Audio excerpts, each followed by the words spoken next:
किसी गांव में एक परिवार था और उस परिवार में थे 3 लोग, बूढ़े माँ बाप और उनका अकेला बेटा। और वो अकेला बेटा भी किसी और के द्वारा किए गए गलती में खुद फंसकर जेल गया हुआ था और इसी कारण वो बूढ़े माँ बाप अकेले पड़ गए थे। उन्हें अपना काम खुद करना पड़ता था और उनके कमाई से ही घर चलता था। क्योंकि ये परिवार गांव में रहा करता था, उन्हें खेती करके अपना घर चलाना पड़ता। इस बार बारिश भी बहुत अच्छी हुई थी और खेती के लिए ये एक परफेक्ट मौसम था। लेकिन इस बार क्योंकि उनका बेटा जेल गया हुआ था और माँ बाप भी बूढ़े हो चुके थे, उन्हें ये काम करने में कठिनाई हो रही थी। बूढ़े पिताजी को बहुत दुख हो रहा था। उन्होंने इसी दुख में अपने बेटे को एक पत्र लिखा। उन्होंने लिखा कि इस बार बारिश भी बहुत अच्छी हुई है और खेती के लिए ये एक अच्छा मौसम है, लेकिन क्योंकि तुम जेल गए हुए हो और तेरे माँ की तबीयत भी ठीक नहीं है, मैं अकेला ये काम कर नहीं पा रहा हूँ। मुझे हल चलाने में भी बहुत कठिनाई हो रही है। अगर तुम यहाँ होते तो हम दोनों साथ में काम कर सकते थे, लेकिन अगर तुम कहो तो खेती के लिए मैं अकेला खुदाई करने को तैयार हूँ। बेटे ने पत्र को पढ़ा और पत्र को पढ़कर उसने तुरंत एक रिप्लाई भेजा। उसने कहा कि पापा, आप खेतों में खुदाई मत करो क्योंकि मैंने चोरी का सामान खेतों में ही छिपाया हुआ है। अगर आप खुदाई करेंगे तो मेरी पोल खुल सकती है और इससे मेरे छूटने के चांसेस कम हो सकते हैं। पापा को पत्र मिला।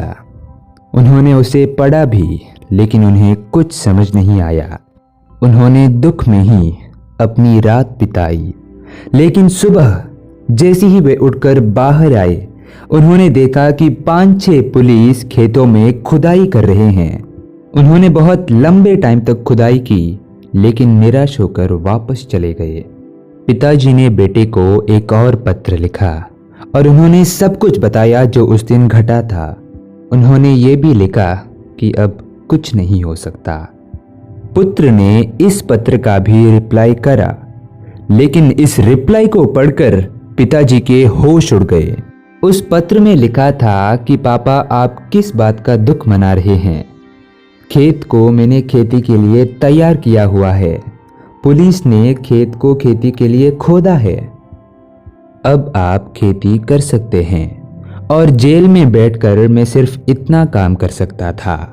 इस कहानी में असल में हुआ ये था कि उस पत्र में पुत्र ने एक झूठी कहानी लिखी थी और उस पत्र को पिताजी तक पहुंचाने से पहले पुलिस ने पढ़ लिया था। और इस पुत्र को यह भी पता था कि पिताजी तक पत्र पहुंचाने से पहले पुलिस वाले पत्र को पढ़ लेंगे, और इसलिए उसने ये नाटक रचा था ताकि पुलिस वाले जाकर खेत की खुदाई करे और उसके पापा की मेहनत बच जाए।